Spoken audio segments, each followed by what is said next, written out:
Hello नमस्कार प्यारे विद्यार्थियों। राजस्थान के अंदर जो शिक्षक भर्ती की तैयारी कर रहे हैं उन विद्यार्थियों के लिए गुड न्यूज़ निकल कर आती है। हालांकि पिछली 2 भर्तियों में जितने भी विद्यार्थी तैयारी कर रहे हैं सरकार ने उनको निराश ही किया है। जैसे भर्ती निकाली है, बहुत ही कम पदों पर भर्ती निकाली है, उसमें भी प्रश्नों का डिलीट होना आप सबको पता ही है।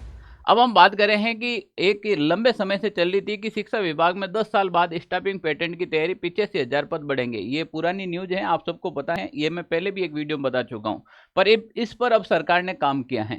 अब कैसे काम किया है वो अपन जानेंगे कि भाई अभी स्टाफिंग पैटर्न जैसे आएगा तो यहाँ पर देखें शिक्षा विभाग में 10 साल बाद स्टाफिंग पैटर्न की कवायद शुरू हुई है। विभाग की गाइडलाइन के हिसाब से देखें तो स्कूलों में 85,000 पद बढ़ेंगे, जिसमें 40,000 तो शिक्षकों के होंगे और 45,000 जो गैर शैक्षणिक होते हैं, जिसमें और भी जो बिना पढ़ाने वाले जैसे एलडीसी के हो गए या फिर लाइब्रेरियन के हो गए या फिर लैब असिस्टेंट के पद हो गए, ऐसे भी बहुत सारे जैसे कंप्यूटर अनुदेशक के हो गए, खूब सारे पद आते हैं इसमें। अब हम बात करते हैं यहाँ पर कि ये पिछले 1 साल से चल रहा है मामला कि भाई ये स्टाफिंग पैटर्न कब तक लागू होगा, कब तक लागू होगा। तो अभी इसको बहुत ज़्यादा प्रोसेस में लिया गया है और इसका फाइनल स्टेज पे ये पहुंच गया है। अब फाइनल स्टेज पे पहुंचता है तो क्या होता है, ये सत्येंद्र नाम से एक आप सबको पता है जो भी न्यूज़ डालते हैं ऑथेंटिक न्यूज़ आती है यहाँ पर, इन्होंने भी बताया है कि लगभग 1.28 लाख हैं वो स्टाफिंग पैटर्न से पद आ रहे हैं नए। शिक्षा विभाग की बात की जा रही है तो इसका मतलब है निश्चित रूप से एक बड़ी वैकेंसी की आशंका है यहाँ पर, यानी कि बड़ी वैकेंसी आने की पूरी तैयारी है। अब हाल ही में क्या न्यूज़ निकल कर आती है, वो सबसे इंपॉर्टेंट न्यूज़ ये निकल कर आती है कि माध्यमिक शिक्षा निदेशालय की ओर से स्टाफिंग पैटर्न से संबंधित कार्य पूरा कर प्रस्ताव राज्य सरकार को भेज दिया गया है। अब यह मामला सरकार स्तर पर लंबित है, यानी कि यहाँ से माध्यमिक शिक्षा निदेशालय की ओर से तो ये पूरा कार्य कर दिया गया है स्टाफिंग पैटर्न का। उनको कितने स्टाफ चाहिए, राजस्थान में कितने स्टाफ की पोस्टें खाली हैं, वो सारा बनाकर सरकार के पास प्रस्ताव भेज दिया है।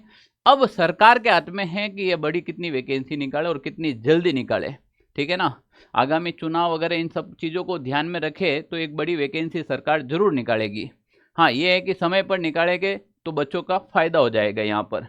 अब यहाँ पर अगर स्टाफिंग पैटर्न आता है 1.28 लाख, यानी कि 1,28,000 पद खाली हुए हैं, तो निश्चित रूप से जो शिक्षक भर्ती आएगी वो बहुत बड़ी वैकेंसी आएगी। दूसरी बात मैं ये चीज़ कहना चाहता हूँ, जो भी विद्यार्थी तैयारी कर रहे हैं, एक तो हमारे इस टेलीग्राम ग्रुप को ज्वाइन कर लेना जिसका लिंक डिस्क्रिप्शन में डाल रखा है।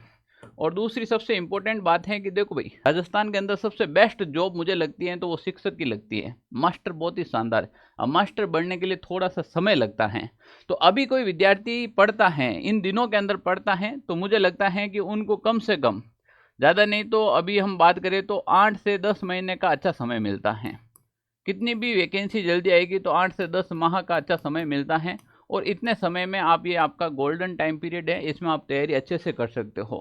ठीक है ना, क्योंकि पात्रता परीक्षा होगी, फिर वापस मेंस होगी, तो समय आपके पास बहुत अच्छा खासा समय है। और इतना समय पढ़ना चाहिए अगर आपको वास्तव में सिलेक्शन लेना है तो ये नहीं है कि भर्ती कब आएगी देखे जाएंगे। जो शिक्षक बनना चाहता है, जो वास्तव में सिलेक्शन लेना चाहता है, उसको आज से ही पढ़ाई शुरू कर देनी चाहिए।